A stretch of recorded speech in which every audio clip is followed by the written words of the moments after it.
Yo, what's up guys, it's your boy Sami here. Today we are gonna see, what if Naruto is reincarnated as a god in RWBY world. Part 2, hope you'll enjoy this video. So before we start, please subscribe to our channel, and like this video. I do not own this fanfic, and also make sure to check out the author of this fanfic, Purriah, and support him for writing this awesome fanfic. Link is in the description. So let's get into the video. This place is very different. Naruto was currently in awe as he took in his surroundings. Around him were shades of varying red that colored the leaves and grass. It was a wonderfully strange sight, completely different from his previous experience in forests. From where he was reborn to where he has traveled, it had always been a generic dark environment with overshadowing trees and shrubs. While it was an ideal place for Grimm to thrive, Naruto would always find it unsettling. Grimm were very simple creatures, and didn't care for their location. They were free-moving and could care less about their surroundings, as long as it was safe or provided them easy human targets. As a being that possesses intelligence and sentience, Naruto was able to appreciate the finer things that Grimm normally overlook, like nature, beauty, and life. Unfortunately, this also meant that he was capable of acknowledging the bad sides as well. Living in constant darkness made him wary of his surroundings, and the bland scenery bored him to death. He saw enough trees in his previous life to last him a lifetime literally. Yet here he was, born once again and surrounded by dull, unchanging nature. That's why the current view was breathtaking to him. He couldn't recall seeing a view like this, and it definitely beat the hell out of where he was living before. The light and color alone was more vibrant and welcoming than his previous location. It was much more unique here, and seemed to be a livelier place with fewer Grimm in the area. Yes, the tree's brighter nature is full of life. Ganesha didn't understand very well how to appreciate the things Naruto did despite his old age. This doesn't come as a surprise though, considering Grimmkind's non-existent emotional quotient back. But at the very least, Ganesha was able to note the logical differences between his surroundings. Snort. Snort. No few Grimm herbs here too bright bad for hunting. Naruto looked towards the conversing Grimm, and noted how the boars were becoming progressively more aware of their surroundings. They were able to perceive and differentiate things more clearly, to the extent they would ask questions in regards to their safety. Grimm shouldn't be learning this quickly, so why is it different in their case? Naruto thought before pausing, as he looked in the direction of Ganesha. Now that I think about it, Ganesha's sentences are becoming clearer too. Naruto began to contemplate these things as they continued moving deeper into the groove of crimson trees, venturing without a purpose other than to explore. He thought about what could be causing this situation, but they have done nothing different from normal Grimm. The only difference between them and others should be, does their change have something to do with me? Naruto couldn't help but come to this sort of conclusion. As far as he has been aware, his herd hasn't done anything out of the ordinary. Their diet still consisted of humans, so it couldn't be something they have eaten. Nor have they encountered anything strange during their travels. In fact, traveling and living had been a very mundane experience so far, to the extent Naruto truly wished for something exciting to happen, even if it were something dangerous. Though Naruto supposed that hunters and huntresses were most likely avoiding Grimm-populated areas, since they were more concerned with their ongoing war. It wouldn't make sense to endanger themselves during something so significant that it could change people's livelihood, and they wanted to avoid unnecessary casualties. So, taking all of this into account, there could only be one factor that has been causing this change. That could only have been him. But how? He mused in silent frustration. He lacked information, and had no way of researching this any further. He was never a scientist, so how could he know where to start? He could only theorize and hope he stumbled upon something that verified these things. Alpha, we are being watched. Naruto jolted from his thoughts once he heard this, and spoke with narrowed eyes. Watched. Is it a hunter? Huntress? No, Ganesha began, creeping to Naruto closer, so the conversation couldn't be overheard. Bird Grimm watch us since we came here. Naruto watched as the Goliath tilted its head in a far-off direction, causing Naruto's gaze to follow. From a distance, Naruto could see the figure resting in the trees, watching them with a curious gaze. Nevermore. Naruto muttered silently, though still audible enough for Ganesha to hear. Nevermore. Is that name? Asked Ganesha curiously. No, Naruto stated, shaking his head, that is their species. Like you or Goliath, Grimm is a Nevermore. I see. According to Ganesha, Grimm didn't have a name for their specific species. They simply knew one another collectively as Grimm, and noted differences based on their features. In this case, a Nevermore was referred to as a bird Grimm due to their avian appearance. Goliaths were called Big Tusk, and the Borbodists were called Little Tusk Grimm. The naming scheme was overly simple, so much so, you would expect it to have been created by children. Then again, Grimm couldn't care less for complexity, and settled for efficiency and simplicity. The Nevermore Naruto was referring to wasn't too large, signifying its youth. It seemed to be the size of Pumba and Gordy combined, significantly smaller than an adult Nevermore. There wasn't anything else too worth mentioning other than the size, because it was otherwise a carbon copy of an average Nevermore. It simply stared at Naruto's herd, and flew from tree to tree as it followed them from a safe distance. The intentions of the Grimm were unclear, seeing as Naruto couldn't detect any hostility. At best, it simply seemed curious, much like how he first met Ganesha. Grimm curious it noticed you are different. Naruto nodded, I figured that. I'm confused why it's following me, though. Usually I am ignored, and the only one to ever approach me was you. Grimm's stupid young knows only instinct. Ah, thought Naruto as he nodded in understanding, so in other words a bird brain. On top of that, it's young. That's just a double whammy of idiocy and naivety. Birds typically weren't viewed as the brightest creatures in the world. That statement seemed to be true even in the world of Grimm. How sad. What do you want to do? Naruto mulled this over for a moment, deciding what exactly he wanted to do about this situation. Nevermore doesn't have any bad intentions, so we can leave things as is. Even if it wanted to fight, it's too young to harm us. Ganesha nodded, I understand my alpha. You know you can call me Naruto. Alpha sounds more like a title. Can't do that, you are leaders so you are alpha. Naruto couldn't help but release a low groan of irritation. Grimm and their hierarchy, it sure is persistent. Grumbled Naruto as he watched the Nevermore continue to follow him. They had been traveling for a few days now, and the damn birds still wouldn't let them out of their sights. Snort. Naruto rolled his eyes. I'm not picking a fight for no reason, Gordy. Besides, it'll just fly away if it feels threatened. Last time I checked, none of us could fly. Snort. Sigh, I know. You think I like being followed any more than you do. Nevermore very interested in you. Hearing Ganesha speak, Naruto couldn't help shaking his head in helplessness. This whole situation was a bit weird to him. He hadn't done anything to catch its interest, right? Is his presence really that unique? To think I have my own stalker. Strangely though, this situation feels familiar. It kind of makes me wonder if I had someone like that in my last life. Naruto would sometimes have random moments of deja vu. Like now, he felt that he had been watched in a similar manner back in his old universe, but still couldn't put a name to the person involved. I might be able to regain my memories, but right now, it feels like this won't happen for a long time. What Naruto didn't understand was that the purification that occurs in Limbo is an omnipotent process, which cleanses the souls in it perfectly. Naruto was lucky enough to even possess his awareness, let alone some of his memories. It's unfortunate, but Naruto may never recollect these memories even if thousands or millions of years pass by. Caw. Naruto jumped with a start and turned to the source of the loud screech. When he looked, he saw Gordy and Pumba running after the Nevermore with unrelenting charges. It seemed the hogs got tired of being followed and decided to do something about the situation. And as Naruto predicted, the Nevermore continued to fly around them from tree to tree, and the boars chased after it, toppling trees one after another with every charge. Caw, caw, snort, snort, snort. Grunts and screeches could be heard as this game of cat and mouse continued, while Naruto overlooked the crazy scene with small yips, resembling a chuckle. Ganesha didn't find this scene comical, and viewed it more as a waste of time.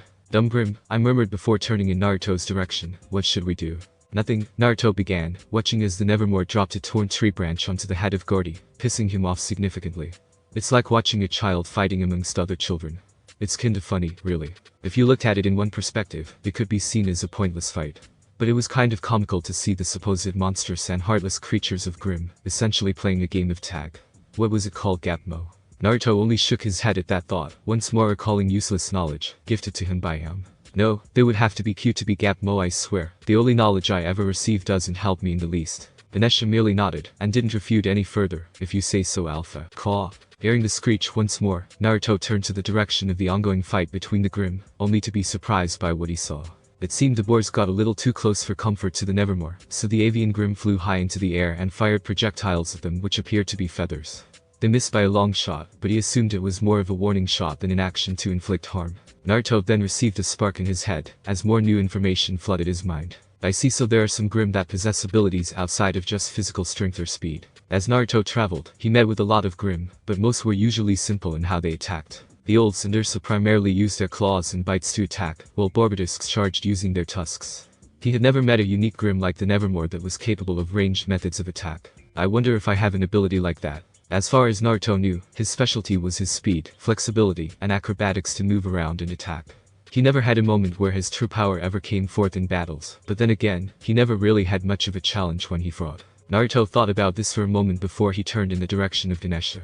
Do you have any special abilities like that? No, said Ganesha, while shaking his head. Every Grimm different rely on different strengths. I see, Naruto nodded. So what is your strength? My Grimm has a smarter memory than a normal Grimm. That makes sense, thought Naruto as he reflected on his travels with the Barbadisks and the Goliath. Even though he had been with the boars for a longer period of time, Ganesha was much better at retaining information and understanding what Naruto talked about. So not all Grimm possess physical skills.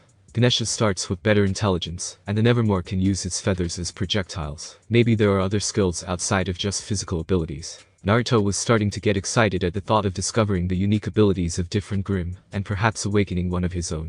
How did you learn of your ability? Was it through a fight? After a certain amount of time. For the first time since they met, Ganesha looked at Naruto a bit strangely when hearing this question. It surprised Naruto, since it was usually stoic in its demeanor. Alpha, it began with a curious tilt of the head. All Grimm know skills from birth, was it not the same for you? What? Noticing Naruto's confusion and how his body froze, Ganesha continued, Grimm skills are natural from birth, we don't learn them, we just know. Does that mean I don't have an ability? Thinking this, Naruto couldn't help but feel disappointed. He never received any sort of information that indicated he had a special ability, nor did it come natural to him. If that were true, then he truly doesn't have an ability. He would have loved to have another means for survival, but it seems he wasn't so fortunate. No, he thought with determination, I wouldn't know if I have an ability or not without even trying. Caw. The Nevermore that was being chased by the boars soon came flying over to Naruto and hid behind his back. Seeing the avian Grimm hiding behind their alpha, Pamba and Gordy both paused, waiting for their boss to say or do something in retaliation. Caw, caw, snort, snort, snort, snort. If Naruto were to translate this conversation, it would probably be something like, what's wrong? You're not gonna attack again. Nevermore, you bitch. Gordy, you're fucking dead, you pig. How dare you hide behind a Nikki?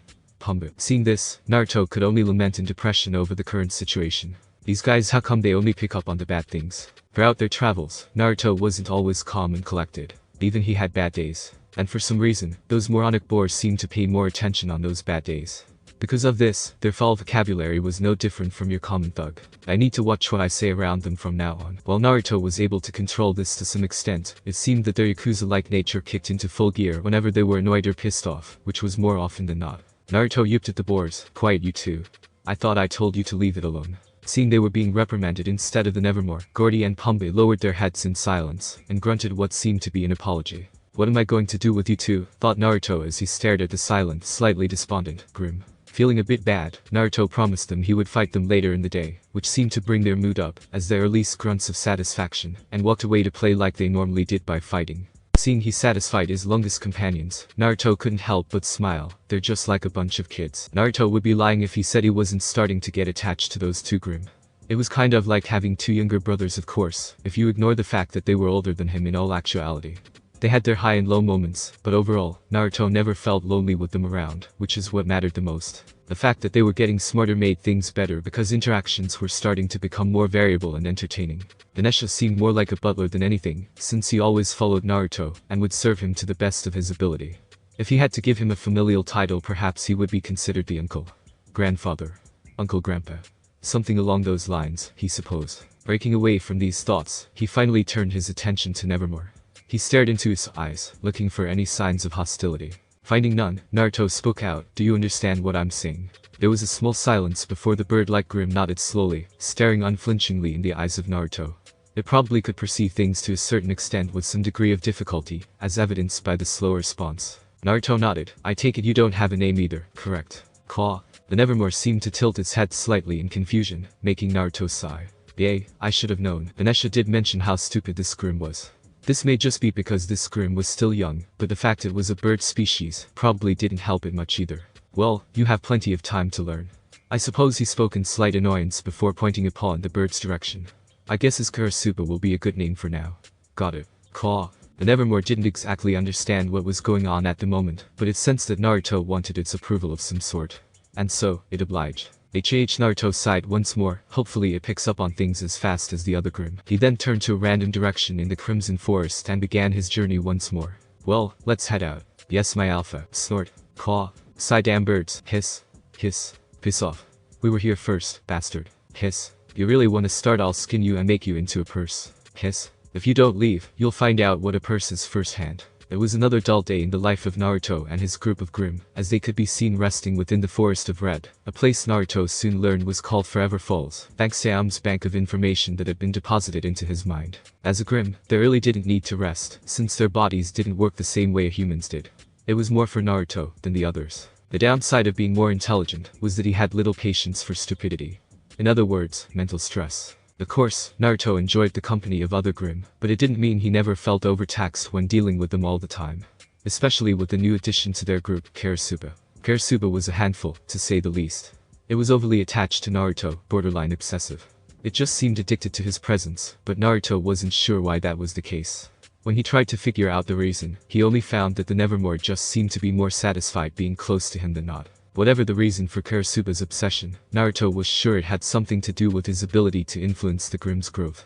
Karasuba may instinctively know that being near Naruto would make it stronger or smarter.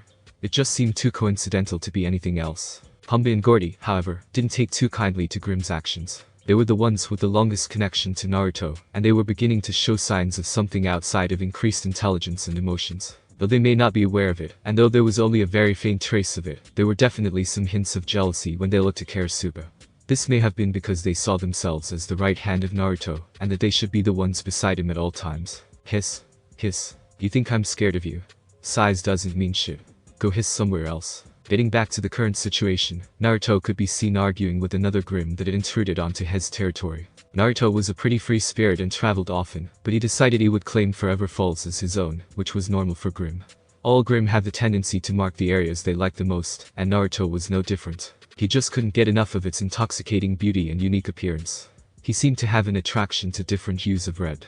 Naruto noted that it must be a lingering attachment from his past, or something along those lines. And the Grimm who was currently intruding in his area was one he liked the least out of all the Grimm, the King Tijidu. It was a large, snake-like Grimm that was composed of two different halves joined at the center. One white, and the other black. It had bone plating on its skull with red markings, reminiscent in appearance to Naruto's. It had deep crimson eyes with many fangs in its jaws. It was very unique from other Grimm, due to the two different color shades, as well as its checkerboard design that joined them in the center. Although Naruto didn't mind most Grimm, he couldn't help but feel uncomfortable around snakes, this one being included.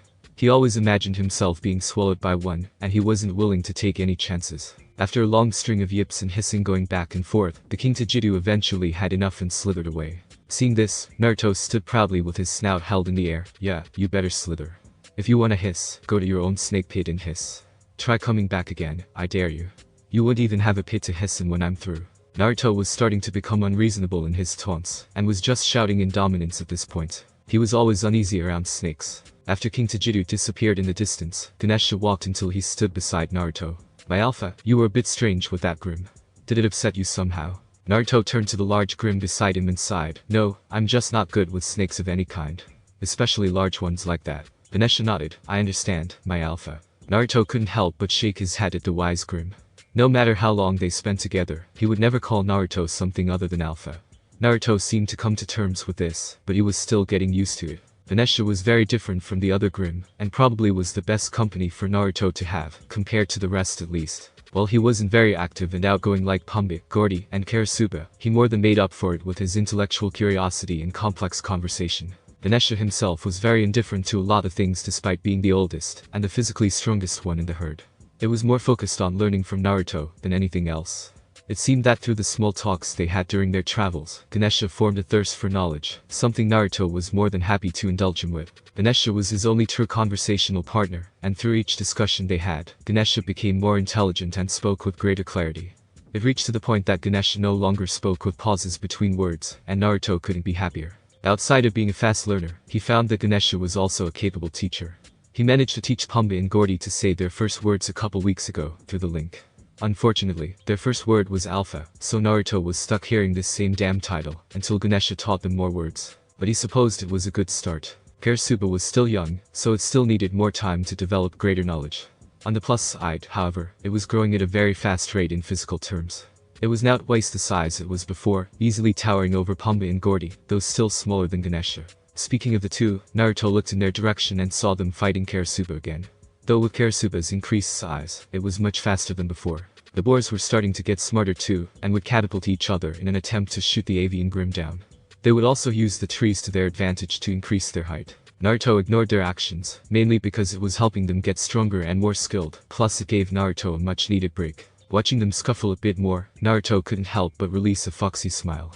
He did like seeing them play around like this, it just reassured him that there truly is more to Grimm than humans think. It was like watching children in his eyes, but more than that he felt like they were a family. I guess I could let them play a bit longer, thought Naruto as he laid in the red grass, watching over his herd. Ganesha, yes Alpha. Why has Ursa passed out? What does passed out mean, Alpha? Never mind. I'll tell you later. A short while after Naruto's run-in with the King Tijidu, he and his herd began to travel once more, until they stumbled upon this scene before them. Currently, there was an Ursa Major sleeping under a large crimson tree with something red on its mouth. From the scent alone, Naruto could tell that it wasn't blood. It was much too sweet, and looked to be sticky in substance. Looking away from the Ursa, he noticed the same red substance seeping from the bark of the large crimson tree. Is that tree sap? And it's also red. How strange. Would someone normally be so intrigued by the natural production of sap coming from a tree? Probably not. But Naruto wasn't someone normal. He was elated once he saw this red sap, as he continued to look between the Ursa and the tree. This Ursa looks content. Does this mean? Naruto gulped a mouthful of air as he processed what the situation meant. Does this mean that Grimm can eat something other than humans? Naruto couldn't be any more ecstatic than he was now. It needed to be understood that Naruto spent months trying to find an alternative food source outside of humans. It was only in desperation that he finally consumed one, and many afterwards, but what if he no longer needed to? Naruto decided to wait with bated breath as he watched the unconscious Ursa. He decided to wait until it awoke to see if there were any repercussions from consuming the sap. Why experiment on himself when there was already a willing subject? He anxiously waited a few hours before the Ursa finally awoke, but he was patient. He could care less about the duration, it was the results that mattered. When the Ursa got up, it seemed to stumble in its step, and was a bit clumsy. When it noticed it wasn't alone, it looked to find several other Grimm staring at it. It let out a low growl, but that subsided once it took in the appearance of the very large Goliath that stood behind Naruto. Being a lone Grimm, it decided to not fight for the tree it rested under, and hunkered away with slow steps, occasionally faltering in stride, but otherwise leaving normally. The Ursa seemed a bit groggy, but that could be because it had just woken up, noted Naruto. He also realized it was strange that a Grimm would be sleeping in the first place, considering Grimm doesn't sleep. It was more that they hibernated until they could sense prey to pounce on, but the sap seemed to shut off their senses. This made it more like they were asleep than it was a hunting mechanism. This worried Naruto a bit, but he figured that it would be fine, as long as no hunters/huntresses were around, and he was surrounded by trusted herdmates. Ganesha, keep an eye on the surroundings, I'm going to try the sap the Ursa had. Ganesha appeared a bit confused, but did nothing to reject Naruto's orders. It acquiesced with a nod of its head, and turned to keep its focus more on the area around him. Seeing this, Naruto finally stepped up to the tree, and found a spot that had the most concentrated amount of sap. He sniffed it a few times to be sure, but all he could smell was a genuine sweetness he hadn't sensed in a long while. Deciding to go through with his actions, he took a small lick of the sap, and let it roll around his tongue. After a few moments, Naruto's eyes widened as he exclaimed, I can eat it. This is amazing. And it's so good. Like liquid candy. He then took in more of the sap, but this time in gulps. As the sap trickled down his throat, he began to feel another sensation, one different from his prior feelings. The sap is sweet to the tongue, but there is also a strong sting, or tingle, as it goes down. My body starts to heat up, but it doesn't feel bad, not bad at all. It was a strange feeling, but Naruto paid it no mind. He was much too happy at the discovery of this edible sap to care. He was still being cautious, but after waiting a few moments without any adverse effects, Naruto decided to take in a bit more. Naruto continued to bask in the flavor for about 10 minutes before he started to feel something else. That Ursa passed out somehow, so maybe it just had a larger amount. But I don't see how. As Naruto was continuing to indulge himself in the sap, he started to feel his thoughts slur a bit as he gradually became dizzy. His chest began to heat up, and his face began to flush in warmth. His face began to relax into a stupid smile, and his breathing became a bit heavy with small breaths. His body was starting to slump a bit, and he felt himself become more relaxed and loose. This feeling is familiar, but what? Naruto's words began to slow as he spoke, trying to understand his current feelings. At some point he just stopped caring. Out of nowhere, he started hopping from place to place with renewed vigor and wild abandon. He seemed more like a child than the mature Grimm he was before. He did falter in his step more than a few times, but he could have cared less. He continued to prance around like a normal young kid would, occasionally tumbling into trees and piles of scattered autumn leaves. He began to release a series of yips that translated to laughter. Haha, wow, this feeling is fantastic. Noticing that Naruto was beginning to act strange, Purriah decided to approach Naruto with careful steps, unsure of how to act in this situation. Karasuba and Gordy merely watched from a distance, hoping that whatever was happening would end soon. Alpha, you okay? Naruto turned towards the voice of the Grimm who spoke, and saw the figure of Purriah only several feet away from him. Naruto approached the Grimm with quick steps and stared into the eyes of Purriah that was intimidating to say the least. His gaze was unblinking as he stared into the sunset hue of the boar's eyes, almost as if he was searching for something. Whatever that was, it remained a mystery much to Purriah's confused despair. Purriah had never felt so powerless under his gaze before, and his presence was overwhelming him. Naruto's narrowed, slit eyes seemed to bore into his very being. It felt like Naruto was studying every move and fiber of its existence, from its bone-plated mask, down to the black hairs of its body. It was a tense silence between the two, before Naruto released a sly grin. Hey Pumba. Pumba listened to Naruto with close attention, afraid Naruto's scary gaze may return if he did otherwise. Repeat after me, Hakuna Matata. Pumba paused, trying to understand the word but failed to do so, and could only look at Naruto in confusion. Seeing this confusion, Naruto clarified with his mischievous grin. Hakuna Matata, it means no worries. Seeing Pumba continue to stare at him blankly, Naruto's grin morphed into a dark and irritated frown. He then spoke with a sinister undertone. Say it. Frightened, Pumba complied. Hakamata. Well tried to comply, but Naruto wasn't satisfied. The current Naruto seemed to have forgotten that Grimm struggled to learn new words, or pretty much anything in general. This was evident by the obvious irritation present in his tone due to Pumba's mispronunciation of the phrase, and his forcefulness to get Pumba to say it correctly. Again, Habakatat. Again, Hakuna Matata. Again. After a series of trial and error for what seemed like hours, Pumba finally managed to succeed. Hakuna Matata. Finally, Naruto released a complacent smile as he laughed. Good. And what does Hakuna Matata mean? With a small grunt of fear, hoping it wouldn't see Naruto's scary visage it had already seen before, it immediately replied with crystal clarity. It means no worries. Naruto began to laugh once more, for the rest of our days. Haha, good. Keep practicing, Pumba. Or else Naruto finished, temporarily returning to his commanding, heavy tenor. Hearing this, Pumba nodded vigorously in fear as it continued to repeat those words over and over and over, until it became like a mantra or prayer. This moment would forever scar Pumba, even as he reached the pinnacle of intelligence for Grimm. Whenever he became startled or frightened by Naruto, it would immediately respond with Hakuna Matata. The trauma of Naruto's dark expression was deep and proved to be too much for the old boar to withstand, and haunted him for the rest of his life. Naruto would never remember this moment to regret it, only treating it as a strange quirk of his. Poor Pumba. Naruto smiled upon seeing this until he turned his attention towards the other Grimm. Not wanting to be in this situation, Gordy made the smart move and disappeared in the area, as well as Ganesha.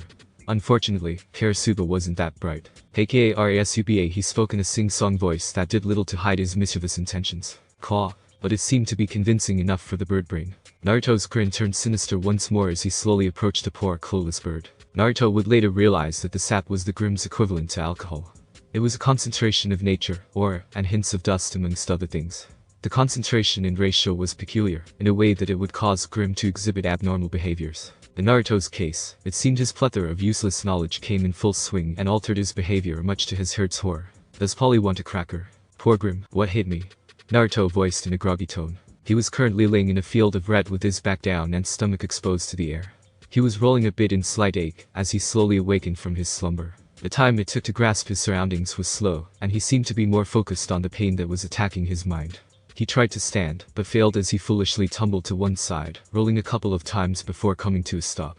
That short moment of spinning did nothing to aid the pains he was currently feeling, and made him experience a sickening dizziness. Gah! Shit, why do I have a splitting headache? He curled into a small fetal position as he continued to comfort this newfound pain, and reflect on what could have happened. Last thing I remembered was seeing an Ursa, and drinking some sap. Was it because of that? Now that I think about it, Naruto mused as he recalled the familiar feeling that sap gave him. That sap kind of tasted familiar. It took a while for him to get his brain functioning adequately to think, but eventually he recovered enough to reach a conclusion. He then released a sigh, slowly coming to the realization of what that sap could have been. Sai should have paid more attention. It started sweet, but burned going down the throat.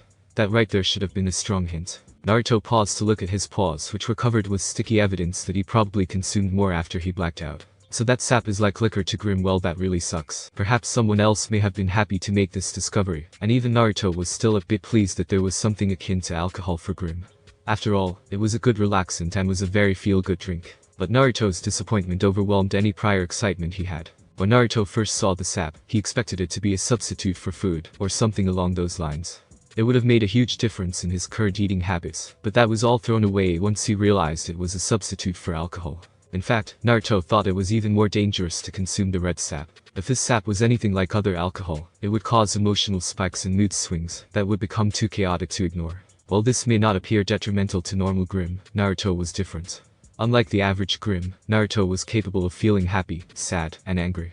It's known that alcohol tends to remove any restraints or control someone has over their emotions, and heightens them to abnormal peaks that could be dangerous to anyone around them. While things like increased happiness may not be a problem, or maybe even sadness, anger was something else. Someone who was drunk and angry was not someone you wanted to be around for long.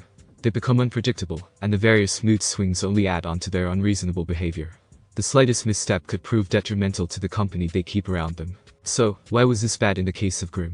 It's very simple, actually. Grimm don't fight like human drunkards, they kill. So, whatever control Naruto had over his violent, instinctive tendencies would disappear if he overdosed on the red sap. But what worried Naruto wasn't so much the lack of emotional control. Even if he became unreasonable, he felt like he could still resist his more animalistic tendencies to a comfortable extent. It was another negative effect that had him worried, one that was more biological than mental. The drunchies, as Naruto put it, is short for the drunken munchies, meaning that as someone consumes more alcohol, they become hungry. Very hungry. And a hungry Grimm is something Naruto didn't want to become, for the sake of innocent humans. Naruto released a long breath, slowly recovering from his pained headache. I'll have to be careful about this sap. It should be fine to have on occasion, but who knows when a normal human will pass by when I'm intoxicated. Finally breaking away from his reflection, Naruto took a good look at his surroundings to find he was in a different area from before, but was otherwise still in Forever Falls, if the crimson shade of nature was anything to go by. A short distance away, he came upon the sight of his herd of Grimm, which made him smile a bit. It's a good thing I have these guys around, he thought with a light smile. I don't have to worry much about being attacked. They stayed close by this entire time. These guys sure are loyal. Naruto's herd saw that he was staring at them, which caused them to shiver. Strange, he thought as he tilted his head in confusion, they almost seemed afraid of me. Did something happen? As Naruto began to close in on them, he noticed their bodies stiffen, and did nothing to move a muscle. This slight action gave Naruto a momentary pause, but he continued his approach anyway. He brushed it off as a strange quirk his herd possessed. Once close enough, he heard the oldest Grimm of the group speak. Alpha, are you okay? Other than my fading headache, I'm fine. Why? Naruto spoke in slight confusion. Ganesha took in the nonchalant appearance of Naruto, and decided to not comment any further. He didn't want to be the one to tell Naruto of his actions after he consumed the sap. He himself was also a victim of Naruto's harassment, but it wasn't nearly as bad as Karasuba and Purriah. It's nothing. You just became a bit strange after eating the sap. Naruto queried a non-existent brow. Oh? Did I do anything abnormal? Ganesha was silent for a moment as he carefully selected his words. Why you moved and stumbled a lot, and I couldn't understand a lot of your words. Ganesha revealed some truths, while holding back some of the more unsavory comments that would displease his leader. A lot of the references Naruto used were beyond his comprehension anyways, seeing as that knowledge came from another world. I see, Naruto spoke with a relieved sigh. Glad he didn't do anything too chaotic, that's good to hear. He was slightly suspicious about what Ganesha said, but it was probably true that he wouldn't understand a lot of things Naruto would say. He was still in the process of learning, so Naruto couldn't fault him for that. He then turned in the direction of the Grimm and spoke. How about you, Purriah? Did anything happen? To reassure himself, he decided to ask another member of his herd, but was left with silence, as the set boar continued to remain stiff and stare blankly into space. The eyes looked glossed over, almost as if it were trying to escape to some happy place in its mind. Seeing this, Naruto lifted his paw gently and poked the side of the boar to get his attention. You okay, big? Hakuna Matata. Almost as soon as Naruto made contact with the frozen Borbidisc, it shouted as loud as it could in fear, interrupting Naruto in the process. Whoa, what the hell? What's wrong with him? Naruto shouted inwardly in shock at Purriah's overreaction. Hey, take it easy, big guy. Were you shouting? And what does Hakuna Matata mean? Unfortunately for Naruto, Purriah didn't hear a word he said. It seemed like the boar completely blocked out his sentence except for the part, what does Hakuna Matata mean? That sentence seemed to trigger the hidden trauma within Purriah's mind once more as he answered, it means no worries. For the rest of our days. Naruto was taken aback once more as he slowly absorbed this useless information, and decided to comfort the obviously disturbed Borbidisc. Though he was curious and impressed that he was able to speak clearly without pausing, he decided to address the more important issue at hand. It's gonna be okay, buddy. I don't know what happened, but you'll be fine. And as Naruto reached to pat Purriah once more on the side to comfort him, it seemed it had the opposite effect, and made him back away in slight fear. Its shivering figure was plain to see, and it stumbled slightly in its panicked steps. Purriah did the only thing it traumatized being would if they were to see the reason for their phobia standing before them. Squeal.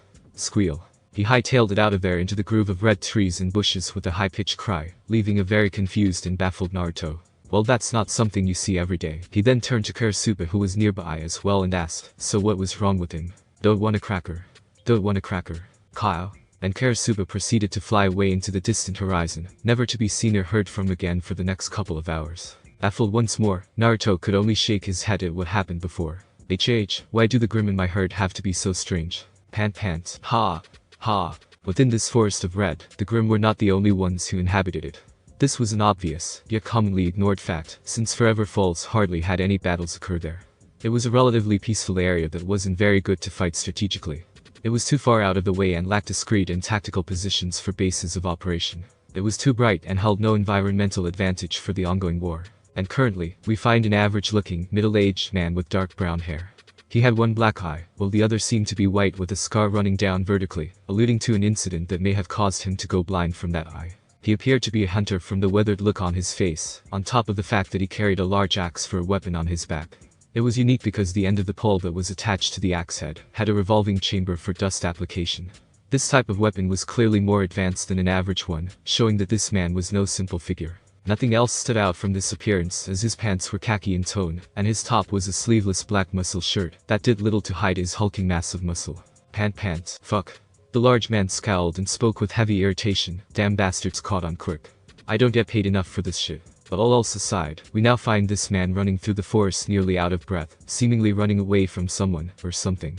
This continued for a couple of hours before he finally stopped his movement and rested against a tree. His chest convulsed in desperation as he continued to gasp and heave for much needed air. His legs trembled in slight soreness, indicating he had been on the run for a long time now.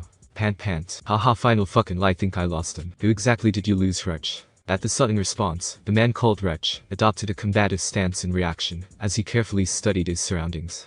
His posture and alert form showed that he was well versed and an experienced veteran in combat. But once he recognized the tone of voice, he relaxed a bit, though heavy irritation could still be seen marring his scarred face. Echo, he began as he narrowed his eyes, looking for the other man's figure. You piece of shit. If you are close, then tell me. Stop trying to fucking scare me while hiding, you ninja fetish Sanuva bitch. A sigh could be heard as the man called Echo dropped down from the branch of a nearby tree. Echo couldn't be any more different in appearance compared to Wretch, as he was far more thin and youthful in stature. He wore a large black cloak which concealed a simple black shirt and grey pants. His hood was currently over his head, but it did little to hide the small tufts of black hair from protruding. His skin was pale and had an expression that seemed brooding in nature. His dark black eyes could be seen with small bags underneath, as he sent Wretch a tired frown. Don't change the subject to where you running from. Wretch released an annoyed grunt as he spat onto the ground. You know who those bitches from Vale caught me snooping around the place, and tried to hunt my ass down. He then shrugged his shoulders and spoke nonchalantly. I got away though. Like those damn pansies are gonna do shit to me. Wretch did nothing to hide his disdain for the Vale folk. Those people were fighting a war, for what? To be expressive. He felt that was ass talk. He didn't really care much about Mistral or Mantle's beliefs either, though he supposed he liked the idea of continued slavery. Hence the reason why he preferred to work with that side over Vacuo and Vale who were against it. Echo was silent, but the barely restrained annoyance was visible on his face. He spoke. Does Vale's king know about you? As soon as those words were spoken, the once confident, monstrous man of muscle now had his face paled. He shivered once Vale's king was mentioned. That man was worthy of becoming a legend and dominated every battlefield he commanded. He alone was a game-changing powerhouse. Not only was his personal strength overwhelming, but his strategies and careful planning was even more monstrous. He always seemed 10 steps ahead of Mistral and Mantle, and has been the biggest reason why this war lasted as long as it did. He was an unrelenting thorn in Mistral and Mantle's side over the past decade, and the war was finally starting to see its end. How it would end was uncertain, but the presence of Vale's king did nothing but make everyone feel uneasy due to his expertise in military strategy and phenomenal individual ability. In a slightly uneasy voice, Wretch responded yes. Echo released a tired sigh hearing this and smacked his hand to his forehead. I should have known. Well, I suppose it's not too bad since you didn't get caught. Echo noticed as soon as he spoke that Wretch's body seemed to shiver in what seemed to be anxiety. He began to sweat, and an audible gulp could be heard from his direction, causing Echo to narrow his eyes in mild suspicion. Wretch, is there something you'd like to share? Silence reigned as Wretch continued to sweat more nervously than before. This began to make Echo a bit more worried. He snarled at Wretch's current behavior, annoyed with impatience and anxiety of his own. Wretch, what happened? There were a few more moments of tense silence before Wretch finally broke the quiet moment. Vale's king knows about the campaign. Silence became dominant once more in Forever Falls, as the two hunters stared into each other's eyes. Wretch looked pitiable as Echo's once tired look transformed into something furious. Fuck. For the first time since Wretch knew him, Echo cussed in anger since he understood the repercussions of the current situation. How the hell did they find out? Wretch gained a pissed look on his face as he tried to explain himself. Don't blame me.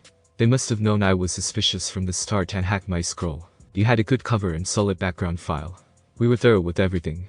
Echo spoke with narrowed eyes. He then crossed his arms as he continued. They must have spotted you sneaking around. You simply suck at infiltration. Don't try to cover your ass, and just admit it. Why the hell didn't you take my spot then, you ninja-obsessed asshole? Your semblance is much more useful than mine for stealth missions. Wretch argued, feeling humiliated after having his abilities questioned. Echo paused for a moment, agreeing mentally that his semblance was much more suited for stealth, but he was needed elsewhere. A musclehead like Wretch had a pretty much useless semblance when it came to intel gathering missions. Unfortunately, the better spies were stationed elsewhere, and these two were both partners. Echo rolled his eyes in annoyance. I had other priorities. All you had to do was last a few months in Vale and gather intel, but you couldn't even do that. Wretch did nothing further to explain himself, seeing it was pointless. He knew it was his fault. He was careless in his movements, and his actions were a bit obvious as he searched through Vale's database. Not only did he fail to collect anything, but they even took significant information from him.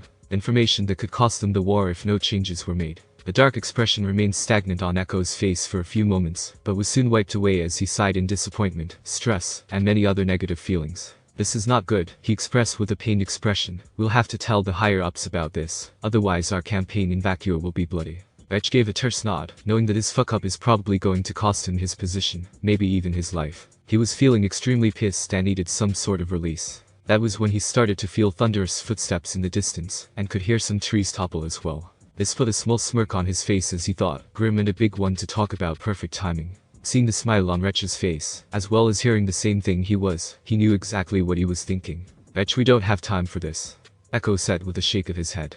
We need to report this as soon as possible. Don't have a stick up your ass, he said with a roll of his eyes. I'll make it quick, and it's not like an hour or two will make any difference.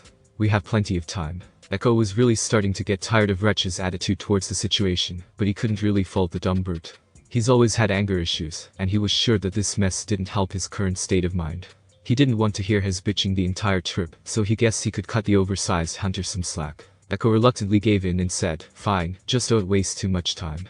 I know how you get when you fight. Bah. Whatever, Buzz Cullington. I've got some Grimm to slay and they're close. That's so sweet of him, making things easier on me. It took no longer than several minutes of sprinting before the two hid behind a tree to observe the unfortunate victims of Wretch's wrath. When they saw the Grimm in the area, Echo couldn't help but say in surprise, this is an unusually diverse group.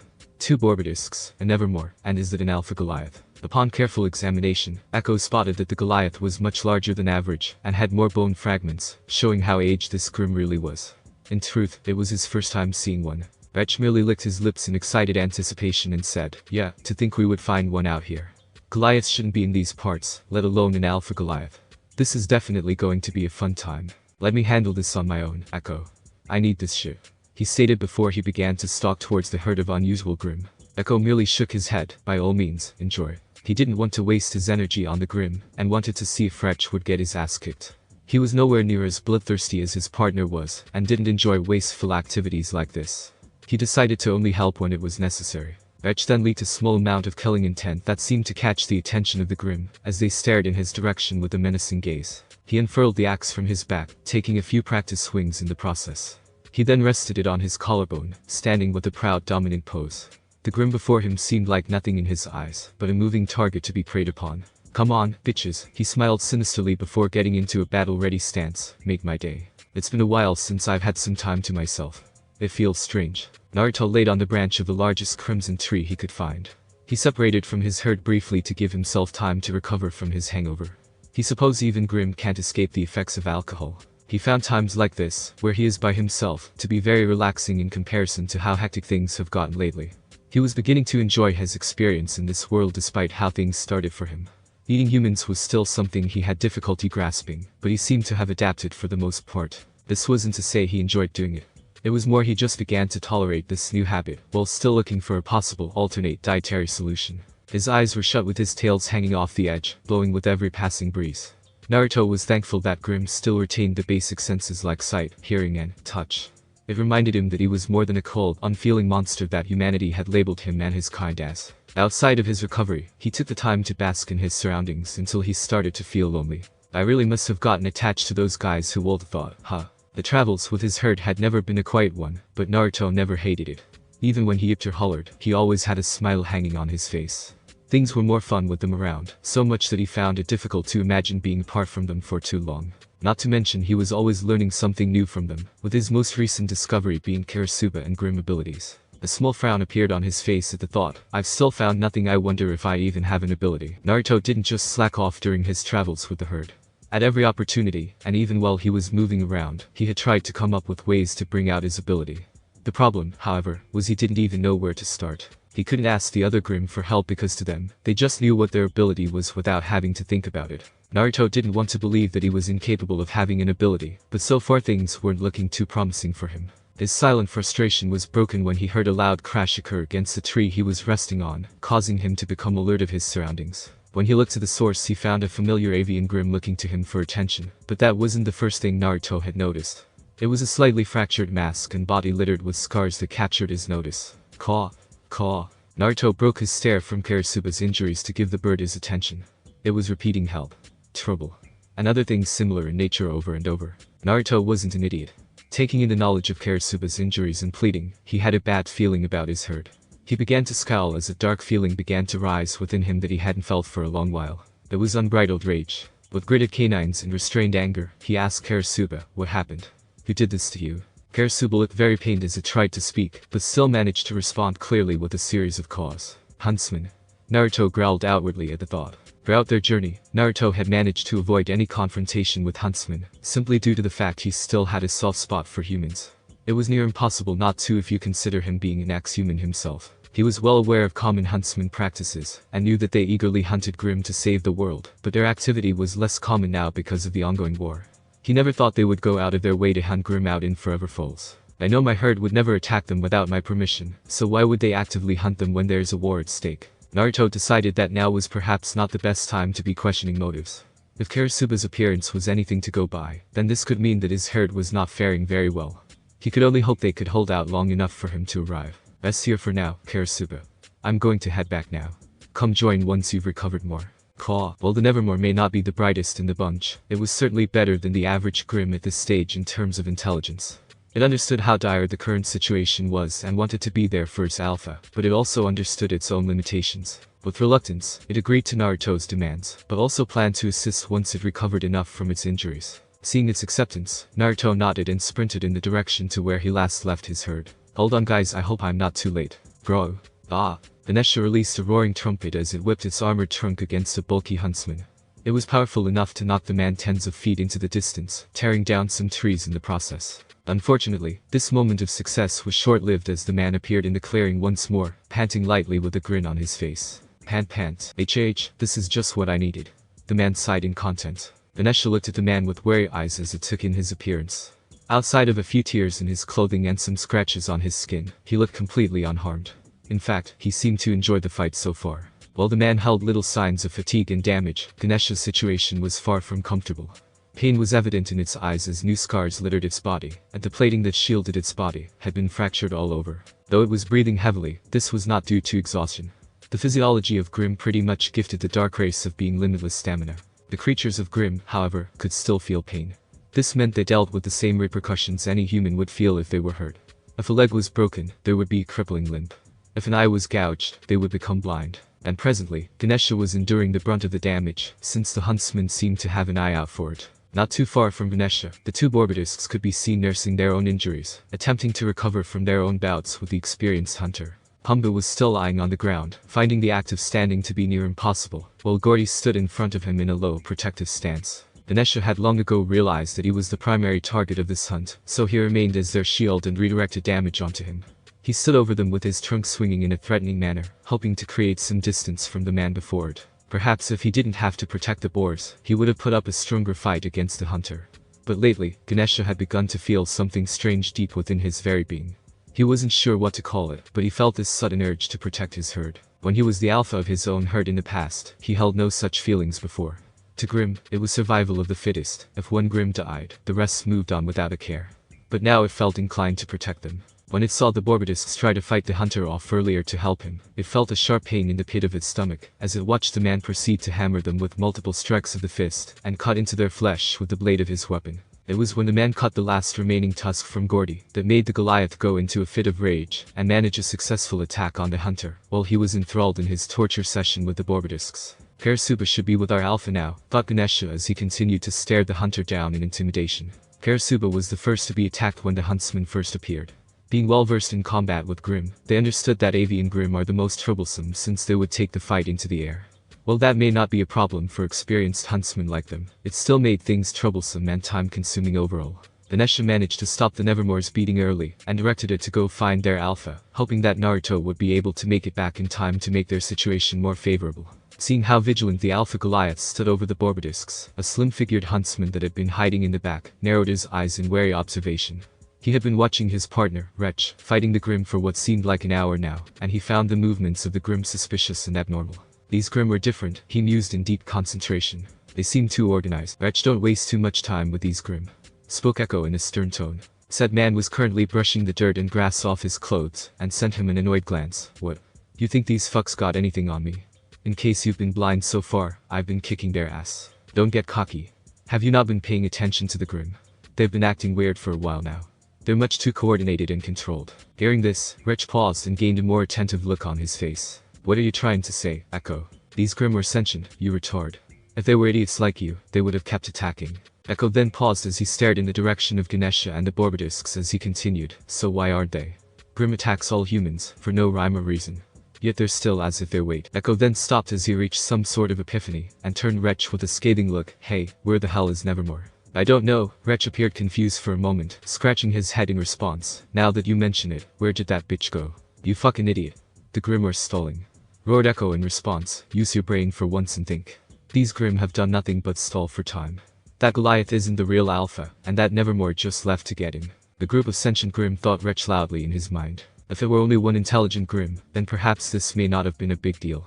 But for there to be a pack of sentient Grimm, that was simply unheard of. Rather than becoming worried, Wretch couldn't help but smile widely at the revelation.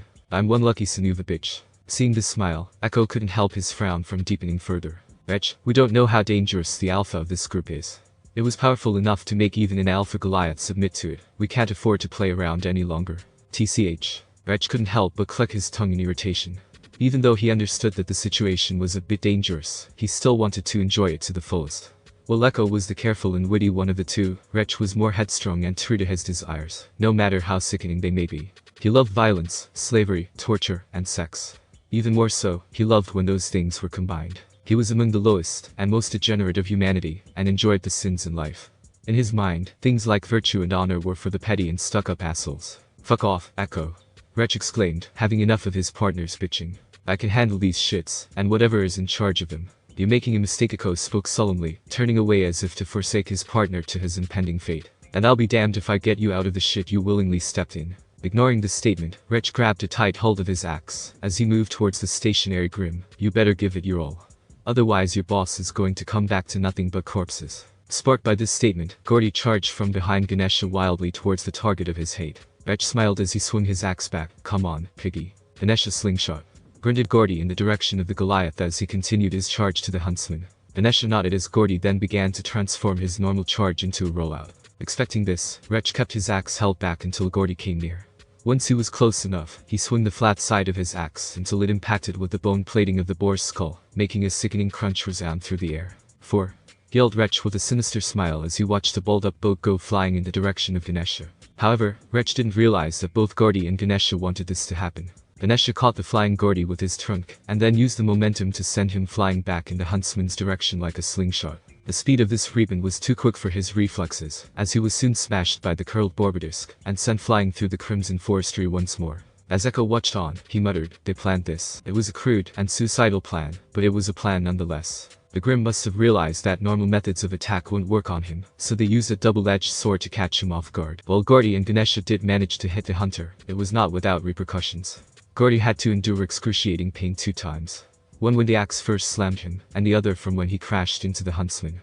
Parts of the plating had completely fallen off Gordy's body, and cracks were visible on his skull. He was hurt badly, and would likely have to abstain for the remainder of the fight. To say Echo was impressed would be an understatement. He had never heard of Grimm that could strategize and work together like he had just seen. They caught not only Wretch off guard, but him as well. Sucks for them, Echo thought with a slightly annoyed frown. That guy won't get hurt so easily. His semblance makes that impossible. Echo had to admit that the Grimm slingshot plan would have succeeded in damaging him if he were in his partner's place, but Wretch had a semblance that ignored crude tactics like that. Bursting from the toppled trees and torn earth, Wretch roared, you shits. It'll take more than that to hurt me. He ran towards Ganesha in a charge and chopped towards him with his axe. Ganesha was far more experienced in battle with huntsmen, however, and managed to block the action with his tusk. Boom! The impact between the axe and Ganesha's tusk produced a small shockwave to the surroundings. This was due to the axe being enhanced with earth dust prior to the fight, while the Goliath had unnatural durability due to its alpha form. Ha! I knew you could dish it out. He then jumped back, dodging the armored trunk that swung in his direction, nearly clipping him a couple of times. Once he was a safe distance away, Wretch rotated the revolver chamber that was attached to the shoulder of his axe, until it switched to a light blue dust. He approached Ganesha once more, dodging the swipes of its trunk as he smashed the ground near his foot with the axe. Normally this kind of attack would rupture the earth, but the effect of dust produced a very different reaction. Instead, a large block of ice exploded from the impact zone and engulfed Ganesha's left leg and a portion of its body, trapping its movements. The sudden biting cold it felt caused it to cry out, which also gave the huntsman an opening. He resolved the chamber once more until it showed red dust, and proceeded to swing his axe into the side of Ganesha. The blade buried into his side for a moment, until the red dust finally took effect and exploded, causing a deep, singeing gash to appear along its ribsage. Bro!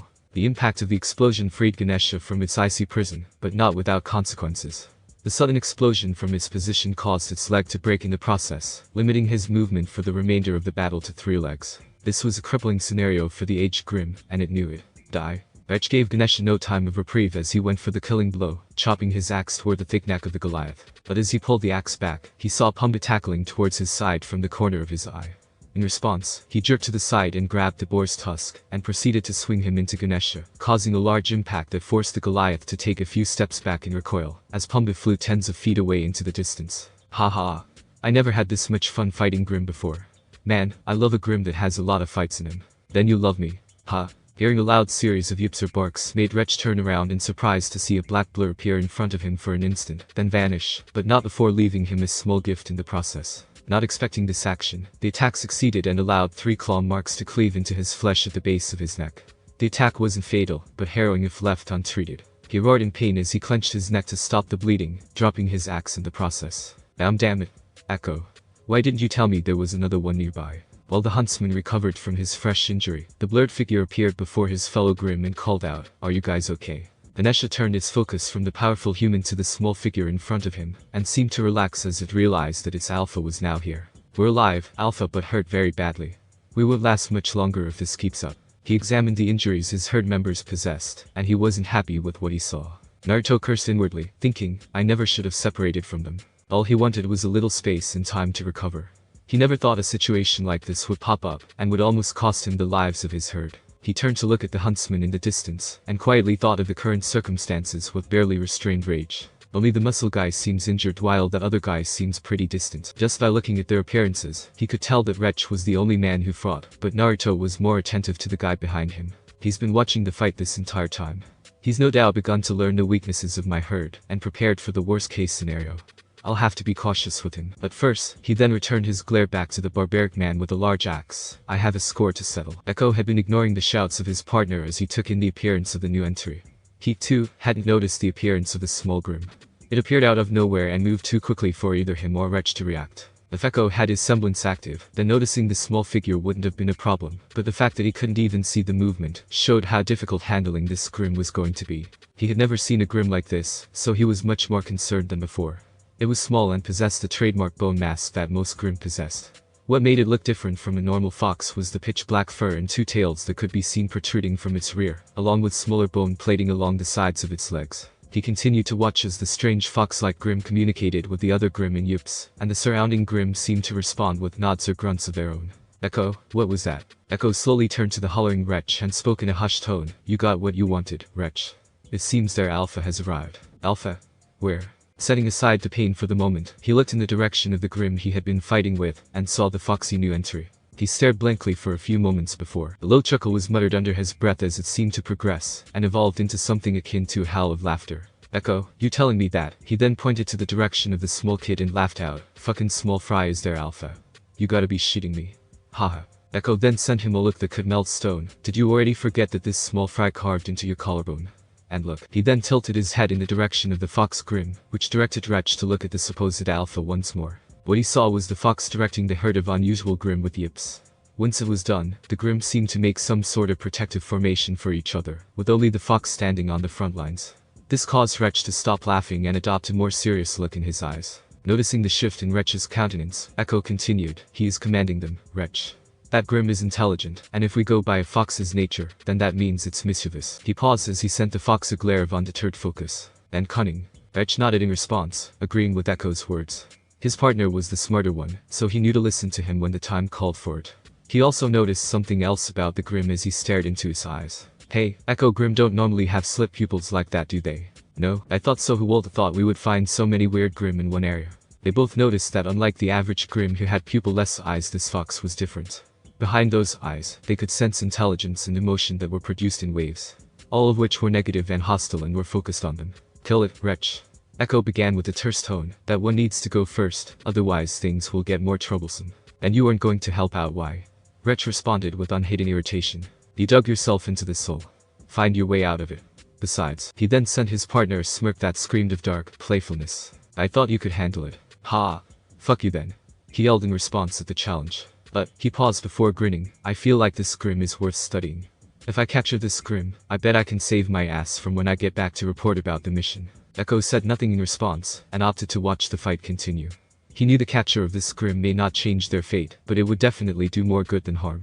He couldn't help but feel hopeful since their situation was so, dare he say, grim. He thought inside his mind, reflecting on what he just said. That pun was bad and I should feel bad. I pray that no one else makes terrible jokes like this in the future. Sometime in canon timeline. Whoa, that was loud. You alright, Yang? Sniffy RWBY, it's probably just some guys talking about my tits again. That's gross, Yang. What makes you think that? RWBY, when it comes to guys, mama knows breast. Ah, did you get it? RWBY. Please stop. Back in forever falls. Shiver. I feel like I just jinxed myself. Well, no matter. He then watched as the fox began to charge towards Wretch with accelerating speed. Looks like the fun is about to start. Haha, see this scar, you little shit, Wretch. Then proceeded to point to the claw marking on his collarbone in shaking exaggeration as he approached the attacking fox. I'm gonna return the favor. As the fox charged towards him, Wretch swung the axe horizontally, hoping to leave a similar scar on his neck. Unfortunately, he wasn't dealing with the simple-minded creatures of Grimm he was normally accustomed to. In a nimble act of speed and flexibility, Naruto saw the slash and leaped above the cut, while wrapping his tail around the haft of the axe. As Wretch pulled the axe back, he failed to notice the fox that was attached to his axe, giving Naruto the opportunity to claw towards his neck once more, but this time, Naruto aimed to kill. This is for hurting my herd. Time seemed to slow as Naruto's claw finally connected with the man's neck, but Naruto immediately felt that something was off. I can't cut him. Just as Naruto thought, he felt the claw that was close to piercing the man's carotid artery suddenly smash against what felt like a wall. What was weird was how the area around his neck was now gray. During this momentary lapse of shock, Wretch was given the opportunity to understand the situation, and grabbed Naruto by the tail in anger, and swung him against a nearby tree. With Naruto's reflexes, he moved his body so that he would coil around the base of the tree, by grappling it with his claws and slowing his momentum, rather than slam against it. You shit. You thought you could do the same thing? Well, let me enlighten your tiny brain. He spat in anger. My aura is a bit different from a regular aura. In order to use it, I have to activate my semblance. Wretch then pointed to his chest as the aura around him surged into his skin, making the skin all over his body turn gray in the process. My semblance allows me to harden my aura to something beyond even the toughest of steel. I've taken point-blank gunfire, missiles, and stabbed straight to my fucking head. In other words, I'm invincible. Hahaha. Echo, who heard this, couldn't help but sigh in thought. But it also drains his aura incredibly fast. It was true that his semblance made him pretty much unkillable while active, but this period of invincibility was short-lived. His ability was powerful, but dangerous as well. Normal people would naturally have a cloak of aura surrounding themselves, but Wretch's semblance made that impossible. His semblance and aura worked hand in hand, so he had to activate it consciously every time he wanted to use it protectively. That's why Naruto managed to scar him beforehand. As long as he feels safe, or his guard isn't up, he won't activate his semblance, and that was the time to strike. And it took only Naruto a few moments to figure this out. That idiot, mused the foxy Grimm. I just need to make him feel like he won, but I can't make it obvious. From that point on, a series of clashes formed between him and Wretch, as they continued their onslaught of attacks. The Grimm in the distance watched with rapt attention as Echo observed from afar. The Grimm were told to remain back and recover from their wounds earlier, when Naruto was giving out commands. If Naruto was going to need their help later, he wanted to have them in decent enough shape to fight. After some time, Echo noticed that Naruto's movement seemed to slow a bit, and how it seemed to make more openings for Wretch to exploit. It seemed planned to Echo, and he couldn't help but show his respect for the nimble Grimm. It literally danced circles around his friend who relied only on his strength to gain the upper hand. And like a fish hooked on a line, Wretch was baited into those movements. What was strange, however, was that the fox would lose during those baited exchanges. Strange, thought Echo as he saw the fox lure Wretch into another set of moves before it narrowly escaped his partner's attack. The Grimm is leading Wretch by the nose, yet it hasn't taken advantage of it. It just keeps acting like it almost got hit or is in trouble. Why is? His eyes then widened at the sudden revelation. He knew his weakness shit, I knew it was smart, but to think it could even understand what Wretch was saying about his semblance, we were careless. Just as Echo thought, Naruto was pretending it was getting weaker and was clumsy, in order to incite the axe-wielding hunter to attack and feel dominant. At the same time, he was also exhausting his use of ore. It's trying to make an opening, but when? This scene continued for a few more times, and he knew something had to be done before the worst-case scenario could happen. Looks like I'll need to step in a bit after all. It was then Echo finally activated his semblance and, "Hold still you little bomb." Wretch swung the axe downwards once more, aiming to kill the twin-tailed kid who was proving to be a nuisance. Naruto dodged narrowly once again as he slid across the ground on his back, haggard in appearance. I think it's about time to end this. Naruto's plan was proceeding just as he had thought it would so far. Naruto knew that Wretch's ability didn't come without a price. He found it funny how he just proclaimed what his semblance was. He looks down on Grimm. Thinking this, Naruto used this to his advantage, and decided to play possum with the gullible man before him. It sounded simple in theory, but it was much more difficult in practice. To dodge Wretch's attacks by a hair's breadth and act like he was desperate was tiring, but it was seeing positive results. Wretch was becoming cocky and overconfident, and soon that would be his downfall. Naruto dodged another strike of the axe, and he proceeded to tumble on the ground, struggling to stand. He then spotted from the corner of his eye a hand approaching his neck like pliers. It's time. And as he planned, Naruto let the man grab at his neck in full force, with Naruto choking in the process. He's got a strong grip now, it's time to act. Naruto then began to struggle out of the man's grasp, clawing at his arms and nipping at the air, but it was for naught. Seeing this, Wretch couldn't help but to release a loud laugh in victory. Haha. I finally caught you filthy ass. About damn time, too. He long since noticed that his ore reserves were dropping into critical zones, and knew he needed to end the fight quickly. Otherwise he would have to call Echo over for help. And I'll be damned if I call that ass over for help. Looking at the fox in his hands, he couldn't help but grin. You were a fun lil fuck, I'll give you that much. The playtime's over, and you're coming with us. Naruto continued to kick in desperation and growled at the man in response. It's useless. I've got an iron grip, you know. So, cut the shit and make it easy on me, will you? Naruto then closed his eyes in what appeared to be submission, as he stopped his struggling and whimpered. Seeing this, Wretch smiled. Ha! Just like the fox you are, you're nothing but a coward in the end. Wretch then finally deactivated his semblance and turned in the direction of Echo and yelled, Hey Echo. I finally got the bastard. I'm satisfied, so we can finally leave this place. What Wretch failed to realize was that Naruto had one eye slightly cracked open, observing the brute and his actions. And once he saw him deactivate his semblance, Naruto finally acted. Don't underestimate me, bitch. Naruto then swept his claws at the throat of Wretch, with menacing force and extreme precision. Moments after, he was soon bathed in a rain of blood that spurted from the open wound, as Wretch choked on the red liquid until he was silenced once and for all. At least, that was what Naruto envisioned. The truth, however, was more than a bit disappointing. It was the worst-case scenario. But how? Naruto's astonishment was easy to understand, seeing as the claw that was supposed to pierce into the man's throat, thus ending his life, was once again stopped by the great skin. I know I had him convinced his reflexes aren't great either, so how? He looks like you were right, Echo. The little bastard was faking it. Echo. Naruto then turned his direction to the only other huntsman in the area, and saw that the man had his hand cupping his mouth, as if he were about to whisper a secret. Him, but how? I didn't hear anything. Wretch saw the despaired look in the fox's eyes and laughed. Ha. I know exactly what you're thinking. Well, my friend, their semblance made it possible. He could send messages from far away thanks to it. It's enough, Wretch. I don't need you sharing my semblance with that Grimm. In case you don't remember, that's how he figured out your weakness. The man then scratched the back of his head and said, yeah well, whatever. It turned out okay in the end, right? Echo then crossed his arms and said in a mocking tone, yes, because I intervened, mister, I can handle it. And who was it that said they wouldn't help out, huh? Echo didn't bother to respond to this and said, just hurry it up. We have to leave, and we wasted too much time fighting these Grimm. Let's get out of here.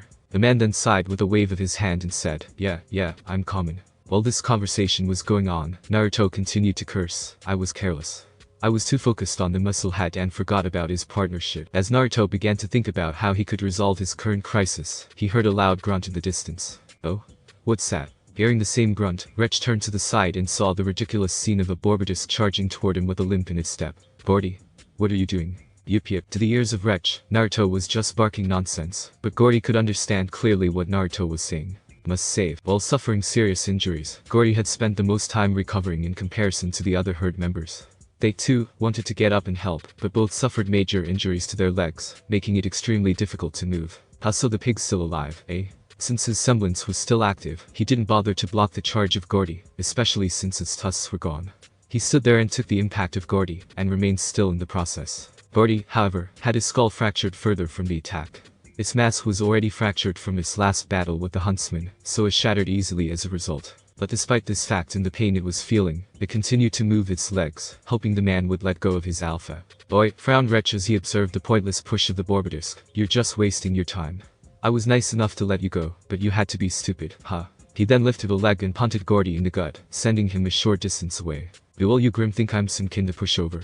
Just fuck off already." As Wretch turned around, walking to his partner with a fox Grimm in his grip, he felt another push against his backside. A tick mark appeared above the brow of Wretch as he muttered, "You know you're really starting to piss me off." In response, Gordy only continued to grunt, but Naruto understood exactly what his friend was saying. "Save must help, Gordy." The gesture touched Naruto, but he couldn't stand to watch the current scenario unfold before him.